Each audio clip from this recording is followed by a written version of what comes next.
So hello everyone, good morning. कैसे हो आप लोग? तो आज बात करेंगे कुछ आपके मतलब की, आपके ज़रूरत की। अगर आप भी ट्रैवल कर रहे हो 2026 में, तो मेरे पास है अपना मेरा खुद का एक्सपीरियंस आपसे शेयर करने के लिए। तो आप इसकी टेंशन मत लो कि इमिग्रेशन काउंटर पे क्या होता है, कैसे होता है, क्या पूछा जाता है। ये सवाल सबके मन में होता है। मेरे भी मन में बहुत सारे सवाल थे, मेरे हस्बैंड के मन में भी थे कि ऑफ़िसर हमसे क्या पूछेंगे, कितना टाइम लगेगा इमिग्रेशन क्लियर होने में। तो आज मैं आपको अपना रियल एक्सपीरियंस बताने जा रही हूँ कि यूएसए इमिग्रेशन में हमसे क्या-क्या पूछा गया, पर उससे भी पहले हमें किन बातों का ध्यान रखना चाहिए कि अगर क्योंकि हर किसी का वीज़ा अलग होता है और हर किसी का एयरपोर्ट अलग होता है, सिटी अलग होती है। तो इसलिए कि आपको सबसे ज़्यादा ये जो कुछ पॉइंट्स हैं, इसमें आपको ध्यान देना होगा। बाकी तो आपको खुद पता है कि क्या बताना है, क्या नहीं। तो चलिए स्टार्ट करते हैं।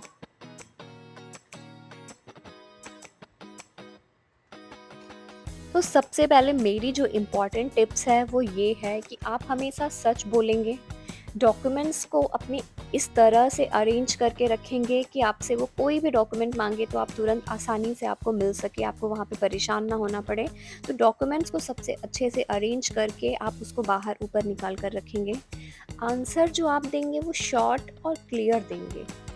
आप उन्हें बहुत ज़्यादा घुमा-फिरा के कुछ भी नहीं, आपको बहुत शॉर्ट में बताना होगा। और एक्स्ट्रा एक्सप्लेनेशन आप तभी दें जब वो आपसे पूछें। बिना उनके पूछे आप बहुत ज़्यादा एक्सप्लेन उनको मत करो। तो बस ये सारी ये टिप्स थी जो आप हमेशा याद रखना। इमिग्रेशन आपका किसी भी एयरपोर्ट में हो, किसी भी सिटी में हो या किसी भी वीज़े पे हो, ये जो 4 पॉइंट्स हैं ना, ये आपको हमेशा काम आएँगे। ये मैं अपने एक्सपीरियंस से आपको बता रही हूँ। तो उनका पहला क्वेश्चन जो ये होता है कि what is the purpose of your visit? आप अमेरिका क्यों आए हो?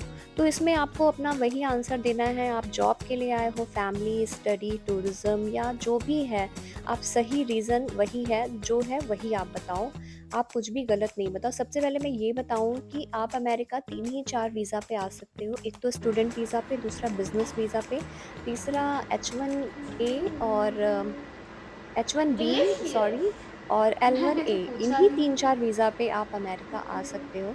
बाकी ऐसे तो आप तभी जब या तो कोई आपकी फैमिली का हो जिसके पास ग्रीन कार्ड हो, तो वो एक अलग पॉइंट हो गया, पर यही 3-4 चीज़ जो मुझे पता है। फिर दूसरा उनका क्वेश्चन आपसे ये भी हो सकता है कि वेयर विल यू स्टे?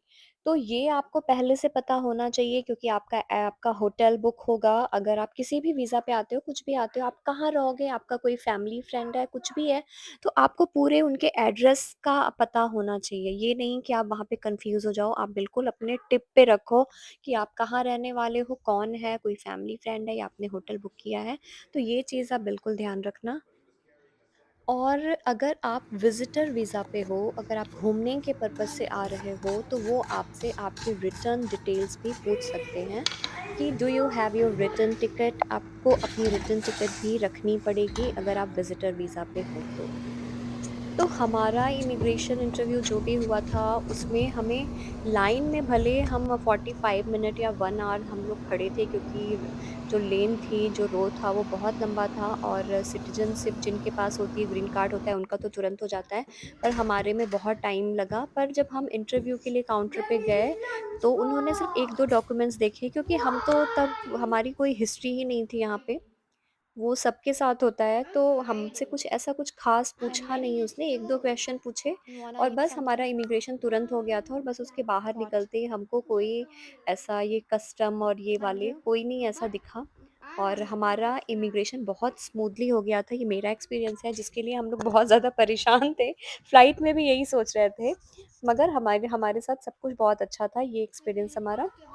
तो हमें बिल्कुल टाइम नहीं लगा और बहुत ज़्यादा कोई क्रॉस क्वेश्चनिंग या ऐसा, क्योंकि हम पहले से ही जो भी हमारे पास था हम वो सब कुछ डिक्लेयर किए थे, सारी चीज़ें एकदम वैलिड थी, डॉक्यूमेंट्स हमारे एकदम ठीक थे, तो हमें ज़्यादा टाइम नहीं लगा। और गिरा क्या? मैं ये कहना चाह रही हूँ कि अमेरिका आना हर किसी का एक ड्रीम होता है, खासकर उनका जो आईटी फील्ड से रिलेटेड होते हैं। वो ज़रूर चाहते हैं कि अपने इस वर्क पीरियड में वो ज़रूर एक बार जाएँ, उनको भी ये एक्सपोज़र मिले बाहर का। तो ये बहुत सबके दिन लिए बाद हम एक लोग इधर अच्छी आए बात ना। होती है, पर हाँ। यहाँ आने के भी एक मैं आपको ये भी कह दूँ कि आप जब यहाँ पर आओ तो आप फिज़िकली, मेंटली, इमोशनली बहुत ही आप एकदम मजबूत होकर आओ, क्योंकि यहाँ पर आपको फिज़िकली भी आप थोड़ा परेशान होंगे, मेंटली भी और इमोशनली भी। कभी-कभी आपको लोनलीनेस बहुत ज़्यादा फ़ील होगा, आपको उसके लिए दोस्त बनाने पड़ेंगे और जिसको बनाने में भी काफ़ी टाइम लग जाता है।